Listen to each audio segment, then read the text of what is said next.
ایک دفعہ کا ذکر ہے کہ ایک گاؤں میں بوڑھی دادی رہا کرتی تھی۔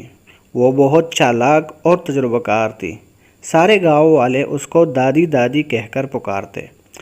ایک دن اس نے اپنا تمام زیور پہنا اور ہاتھ میں کچھ سامان لیا اور گاؤں سے شہر کی طرف جانے لگی تاکہ اپنے بچوں سے مل سکے، کیونکہ اس کے بچے شہر میں رہتے تھے۔ تو اس کے ساتھ ایک عجیب واقعہ پیش آیا۔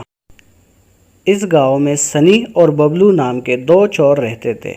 جیسے ہی انہوں نے دادی جی کو دیکھا اور پھر اس کے ساتھ زیورات کو دیکھا تو ان کے منہ میں پانی آ گیا اور وہ آپس میں منصوبے کرنے لگے کہ کیسے اس بوڑھی دادی جی سے یہ زیورات چھین لیے جائے۔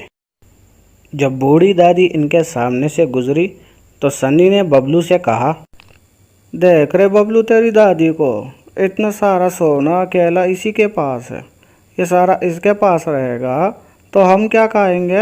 بھوکے ہی مر جائے گا۔ ارے نا بھائی، ہم کیوں مرے ہمارے دشمن، یہ دادی ہمیں کچھ دے گی نا، نہیں تو ہم چھین لیں گے۔ ہاں تو چل اٹھ، اب ہم اپنا حصہ لیتے ہیں نا دادی سے، ویسے بھی دادی نے کیا کرنا ہے، مرنے کے تو قریب ہی ہے۔ اور یہ کہہ کر وہ دونوں اٹھ گئے اور دادی کے پیچھے پیچھے چلنے لگے تاکہ اس کو لوٹ لیا جا سکے۔ یہ دونوں دادی کے ساتھ ساتھ چلنے لگے۔ رسمی سلام دعا کے بعد سنی نے کہا، دادی جی کدھر جا رہی ہو آپ؟ زمانہ بہت خراب ہے، ادھر ادھر دھیان رکھنا، ہر دوسرا تیسرا بندہ چور ہے، یوں اکیلے جانا ٹھیک نہیں، کوئی لوٹ ہی نہ لے آپ کو۔ بیٹا میں تو شہر جا رہی ہوں، لیکن کسی چور کا باپ بھی مجھے نہیں لوٹ سکتا۔ میں نے یہ بال دھوپ میں سفید نہیں کیے، انسان کو دیکھ کر ہی اندازہ لگا لیتی ہوں بیٹا۔ کافی سفر کرنے کے بعد یہ لوگ تھک گئے اور ایک جگہ آرام کرنے کے لیے بیٹھ گئے۔ چوروں کو لگا کہ یہی صحیح موقع ہے کہ دادی جی سے کچھ چرا لیا جا سکے۔ تو سنی کہنے لگا کہ دادی جی اب بھی کافی سفر باقی ہے، تو کیوں نہ ٹائم پاس کرنے کے لیے ایک شرط رکھی جائے؟ ٹھیک ہے بیٹا جی، لیکن تم بتاؤ کیسا شرط ہونا چاہیے، اس سے وقت اچھا گزرے گا۔ ٹھیک ہے دادو جی، شرط یہ ہے کہ میں ایک کہانی سناؤں گا، اگر تم نے اسے جھوٹ کہا تو میں شرط جیت جاؤں گا اور تم ہار جاؤ گی۔ ٹھیک ہے بیٹا، مجھے منظور ہے۔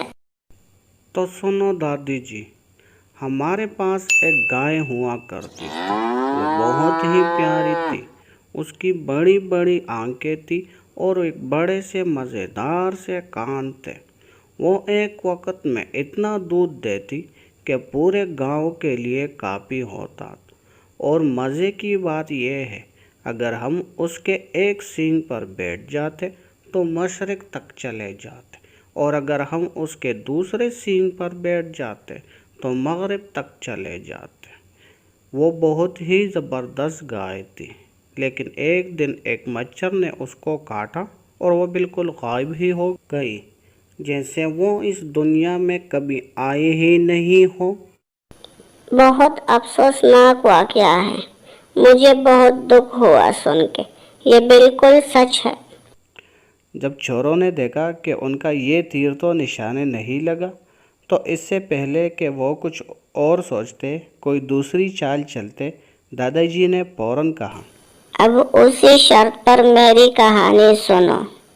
میری شادی کے وقت میرے والد صاحب نے ایک بہت ہی خوبصورت بیل مجھے تحفے میں دیا۔ وہ بہت ہی شریف بیل تھا، وہ کسی سے کچھ نہیں کہتا، لیکن ایک دن ایک دوسرے بیل نے اس کا سر پھوڑ دیا۔ ہم نے اس کا بہت علاج کیا، لیکن وہ ٹھیک نہ ہو سکا۔ اس کا زخم روز بروز بڑھنے لگا، اور ایک دن کپاس کے بیج اس کے زخم میں گر گئی، اور پھر کچھ دن بعد وہ کپاس اگنے لگی، اور پھر وہ بہت زیادہ ہو گئی۔ ہمیں مجبوراً اسے کاٹنا پڑا، لیکن وہ اور اگتا گیا۔ ہمیں اس کپاس سے کپڑا بنانا پڑا، اور ہم نے پھر وہ کپڑا بیچ دیا۔ جس سے ہمیں اچھی خاصی آمدن ہونے لگی۔ میرے والد صاحب نے ان پیسوں سے ایک گھڑی خرید لی۔ بہت پیاری اور قیمتی گھڑی تھی۔ کچھ دن بعد وہ چوری ہو گئی اور وہ اس وقت تمہارے ہاتھ میں ہے۔ تم یہ گھڑی مجھے دے دو، اور یا اگر میری اس کہانی کو جھوٹ کہا تو تم شرط ہار جاؤ گے۔ چور کو مجبوراً وہ گھڑی دینا پڑی اور دادی نے بھی جھٹ سے لے لی۔ اس کے بعد دادی نے کہا، ایک دن میں نے کپاس سے بہت بہترین قسم کا کپڑا بنایا۔ اس سے میں نے اپنے شوہر کے لیے 2 پگ بنائے۔ وہ بھی کچھ دن بعد چوری ہوئے، اور وہ یہی ہے جو اس وقت تم دونوں نے پہنے ہیں۔ یہ بھی مجھے دے دو۔ چوروں نے مجبوراً وہ پگ دادی کے حوالے کر دیے اور دادی نے بھی جھٹ سے لے لیے۔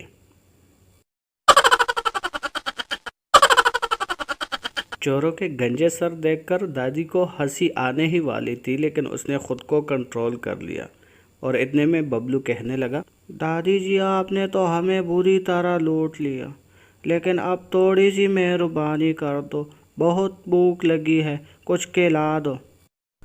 اور دادی نے کہا، بالکل کیوں نہیں، جیسے ہی ہم شہر پہنچ جاتے ہیں میں یہ کنگر بیچ کر آپ کو کچھ کھلاتی ہوں۔